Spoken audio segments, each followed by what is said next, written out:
زمزم کی کھدائی باب نمبر 1 بحوالہ سیرت النبی۔ حضرت ابراہیم علیہ السلام کے بیٹے حضرت اسماعیل علیہ السلام کے 12 بیٹے تھے۔ ان کی نسل اس قدر ہوئی کہ مکہ مکرمہ میں نہ سما سکی اور پورے حجاز میں پھیل گئی۔ ان کے ایک بیٹے کیدار کی اولاد میں عدنان ہوئے۔ عدنان کے بیٹے معد اور پوتے کا نام نزار تھا۔ نزار کے 4 بیٹے تھے، ان میں سے ایک کا نام مضر تھا۔ مضر کی نسل سے قریش بن مالک پیدا ہوئے، یہ فہر بن مالک بھی کہلائے۔ قریش کی اولاد بہت ہوئی، ان کی اولاد مختلف قبیلوں میں بٹ گئی۔ ان کی اولاد سے قصہ نے اقتدار حاصل کیا۔ قصہ کے آگے 3 بیٹے ہوئے، ان میں سے ایک عبد مناف تھے، جن کی اگلی نسل میں ہاشم پیدا ہوئے۔ ہاشم نے مدینہ کے ایک سردار کی لڑکی سے شادی کی، ان کے ہاں ایک لڑکا پیدا ہوا، اس کا نام شیبہ رکھا گیا۔ یہ پیدا ہی ہوا تھا کہ ہاشم کا انتقال ہو گیا۔ ان کے بھائی مطلب مکہ کے حاکم ہوئے۔ ہاشم کا بیٹا مدینہ منورہ میں پرورش پاتا رہا۔ جب مطلب کو معلوم ہو گیا کہ وہ جوان ہو گیا ہے تو بھتیجے کو لینے کے لیے خود مدینہ گئے۔ اسے لے کر مکہ مکرمہ پہنچے تو لوگوں نے خیال کیا یہ نوجوان ان کا غلام ہے۔ مطلب نے لوگوں کو بتایا یہ ہاشم کا بیٹا اور میرا بھتیجا ہے۔ اس کے باوجود لوگوں نے اسے مطلب کا غلام ہی کہنا شروع کر دیا۔ اس طرح شیبہ کو عبد المطلب کہا جانے لگا۔ انہیں عبد المطلب کے ہاں ابو طالب، حمزہ، عباس، عبداللہ، ابو لہب، حارث، زبیر، زرار اور عبد الرحمن پیدا ہوئے۔ ان کے بیٹے عبداللہ سے ہمارے نبی حضرت محمد صلی اللہ علیہ وسلم پیدا ہوئے۔ عبد المطلب کے تمام بیٹوں میں حضرت عبداللہ سب سے زیادہ خوبصورت اور سب سے زیادہ پاک دامن تھے۔ عبد المطلب کو خواب میں زمزم کا کنواں کھودنے کا حکم دیا گیا، یعنی حضرت اسماعیل علیہ السلام کے اس کنویں کو قبیلہ جرہم کے سردار مزاز نے پاٹ دیا تھا۔ قبیلہ جرہم کے لوگ اس زمانہ میں مکہ کے سردار تھے، بیت اللہ کے نگران تھے۔ انہوں نے بیت اللہ کی بے حرمتی شروع کر دی۔ ان کا سردار مزاز بن عمرو تھا، وہ اچھا آدمی تھا۔ اس نے اپنے قبیلے کو سمجھایا کہ بیت اللہ کی بے حرمتی نہ کرو، مگر ان پر اثر نہ ہوا۔ جب مزاز نے دیکھا کہ ان پر کوئی اثر نہ ہوتا تو قوم کو اس کے حال پر چھوڑ کر وہاں سے جانے کا فیصلہ کیا۔ اس نے تمام مال و دولت، تلواریں اور زرہیں وغیرہ خانہ کعبہ سے نکال کر زمزم کے کنویں میں ڈال دیں اور مٹی سے اس کو پاٹ دیا۔ کنواں اس سے پہلے ہی خشک ہو چکا تھا، اب اس کا نام و نشان مٹ گیا۔ مدتوں یہ کنواں بند پڑا رہا۔ اس کے بعد بنو خزاعہ نے بنو جرہم کو وہاں سے مار بھگایا۔ بنو خزاعہ اور قصہ کی سرداری کا زمانہ اسی حالت میں گزرا، کنواں بند رہا یہاں تک کہ قصہ کے بعد عبد المطلب کا زمانہ آ گیا۔ انہوں نے خواب دیکھا، خواب میں انہیں زمزم کے کنویں کی جگہ دکھائی دی اور اس کے کھودنے کا حکم دیا گیا۔ حضرت علی رضی اللہ تعالیٰ عنہ سے روایت ہے کہ عبد المطلب نے بتایا، میں حجر اسود کے مقام پر سو رہا تھا کہ میرے پاس ایک آنے والا آیا۔ اس نے مجھ سے کہا طیبہ کو کھودو۔ میں نے اس سے پوچھا طیبہ کیا ہے، مگر وہ کچھ بتائے بغیر چلا گیا۔ دوسری رات پھر خواب میں وہی شخص آیا، کہنے لگا برہ کو کھودو۔ میں نے پوچھا برہ کیا ہے، وہ کچھ بتائے بغیر چلا گیا۔ تیسری رات میں اپنے بستر پر سو رہا تھا کہ پھر وہ شخص خواب میں آیا، اس نے کہا مجنونہ کھودو۔ میں نے پوچھا مجنونہ کیا ہے، وہ بتائے بغیر چلا گیا۔ اس سے اگلی رات میں پھر بستر پر سو رہا تھا کہ وہی شخص پھر آیا اور بولا زمزم کھودو۔ میں نے اس سے پوچھا زمزم کیا ہے، اس بار اس نے کہا زمزم وہ ہے جس کا پانی کبھی ختم نہیں ہوتا، جو حاجیوں کے بڑے بڑے مجموعوں کو سیراب کرتا ہے۔ عبد المطلب کہتے ہیں میں نے اس سے پوچھا یہ کنواں کس جگہ ہے، اس نے بتایا جہاں گندگی اور خون پڑا ہے اور کوا ٹھونگے مار رہا ہے۔ دوسرے دن عبد المطلب اپنے بیٹے حارث کے ساتھ وہاں گئے۔ اس وقت ان کے ہاں یہی ایک لڑکا تھا۔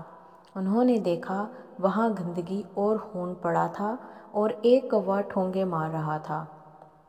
اس جگہ کے دونوں طرف بت موجود تھے اور یہ گندگی اور خون دراصل ان بتوں پر قربان کیے جانے والے جانوروں کا تھا۔ پوری نشانی مل گئی تو عبد المطلب کدال لے آئے اور کھدائی کے لیے تیار ہو گئے، لیکن اس وقت قریش وہاں آ پہنچے۔ انہوں نے کہا، اللہ کی قسم ہم تمہیں یہاں کھدائی نہیں کرنے دیں گے، تم ہمارے ان دونوں بتوں کے درمیان کنواں کھودنا چاہتے ہو جہاں ہم ان کے لیے قربانیاں کرتے ہیں۔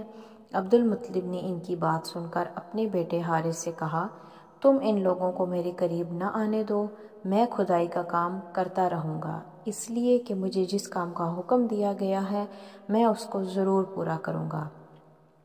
قریش نے جب دیکھا کہ وہ باز آنے والے نہیں تو رک گئے۔ آخر انہوں نے کھدائی شروع کر دی۔ جلد ہی کنویں کے آثار نظر آنے لگے۔ یہ دیکھ کر انہوں نے اللہ اکبر کا نعرہ لگایا اور پکار اٹھے، یہ دیکھو یہ اسماعیل علیہ السلام کی تعمیر ہے۔ جب قریش نے دیکھا کہ انہوں نے کنواں تلاش کر لیا تو ان کے پاس آ گئے اور کہنے لگے، عبد المطلب اللہ کی قسم یہ ہمارے باپ اسماعیل علیہ السلام کا کنواں ہے اور اس پر ہمارا بھی حق ہے، اس لیے ہم اس میں تمہارے شریک ہوں گے۔ یہ سن کر عبد المطلب نے کہا، میں تمہیں اس میں شریک نہیں کر سکتا، یہ مجھ اکیلے کا کام ہے۔ اس پر قریش نے کہا، تب پھر اس معاملے میں ہم تم سے جھگڑا کریں گے۔ عبد المطلب بولے، کسی سے فیصلہ کروا لو۔ انہوں نے بنو سعد ابن حزیم کی کاہنہ سے فیصلہ کرانا منظور کیا۔ یہ کاہنہ ملک شام کے بالائی علاقے میں رہتی تھی۔ آخر عبد المطلب اور دوسرے قریش اس کی طرف روانہ ہوئے۔ عبد المطلب کے ساتھ عبد مناف کے لوگوں کی ایک جماعت تھی، جبکہ دیگر قبائل قریش کی بھی ایک ایک جماعت ساتھ تھی۔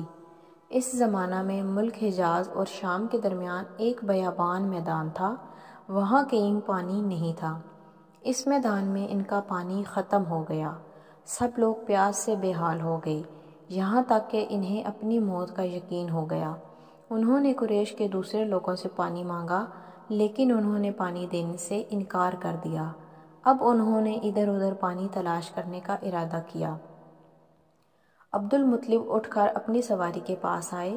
جوں ہی ان کی سواری اٹھی، اس کے پاؤں کے نیچے سے پانی کا چشمہ ابل پڑا۔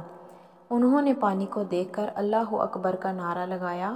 پھر عبد المطلب سواری سے اتر آئے، سب نے خوب سیر ہو کر پانی پیا اور اپنے مشکیزے بھر لیے۔ اب انہوں نے قریش کی دوسری جماعت سے کہا، آؤ تم بھی سیر ہو کر پانی پی لو۔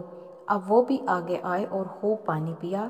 پانی پینے کے بعد وہ بولے، اللہ کی قسم اے عبد المطلب یہ تو تمہارے حق میں بھی فیصلہ ہو گیا، اب ہم زمزم کے بارے میں تم سے کبھی جھگڑا نہیں کریں گے۔ جس ذات نے تمہیں اس بیابان میں سیراب کر دیا وہی ذات تمہیں زمزم سے بھی سیراب کرے گا، اس لیے یہیں سے واپس چلو۔ اس طرح قریش نے جان لیا کہ اللہ تعالیٰ عبد المطلب پر مہربان ہے، لہٰذا ان سے جھگڑنا بے سود ہے اور کاہنہ کے پاس جانے کا کوئی فائدہ نہیں۔ چنانچہ سب لوگ واپس لوٹے۔ واپس آ کر عبد المطلب نے پھر کنویں کی کھدائی شروع کی۔ ابھی تھوڑی سی کھدائی کی ہوگی کہ مال، دولت، تلواریں اور زرہیں نکل آئیں۔ اس میں سونا اور چاندی وغیرہ بھی تھے۔ یہ مال و دولت دے کر قریش کے لوگوں کو لالچ نے آ گھیرا۔ انہوں نے عبد المطلب سے کہا، عبد المطلب اس میں ہمارا بھی حصہ ہے۔ ان کی بات سن کر عبد المطلب نے کہا، نہیں، اس میں تمہارا کوئی حصہ نہیں، تمہیں انصاف کا طریقہ اختیار کرنا چاہیے۔ آؤ 500 کی تیروں سے کرا ڈالیں۔ انہوں نے ایسا کرنا منظور کر لیا۔ وہ دو تیر کعبے کے نام سے رکھے گئے، 2 عبد المطلب کے اور 2 قریش کے باقی لوگوں کے نام سے۔ پانسا پھینکا گیا تو مال اور دولت کعبہ کے نام نکلا، تلواریں اور زرہیں عبد المطلب کے نام، اور قریشیوں کے نام کے جو تیر تھے وہ کسی چیز پر نہ نکلے۔ اس طرح فیصلہ ہو گیا۔ عبد المطلب نے کعبے کے دروازے کو سونے سے سجا دیا۔ زمزم کی کھدائی سے پہلے عبد المطلب نے دعا مانگی تھی کہ اے اللہ اس کی کھدائی کو مجھ پر آسان کر دے، میں اپنا ایک بیٹا تیرے راستے میں ذبح کروں گا۔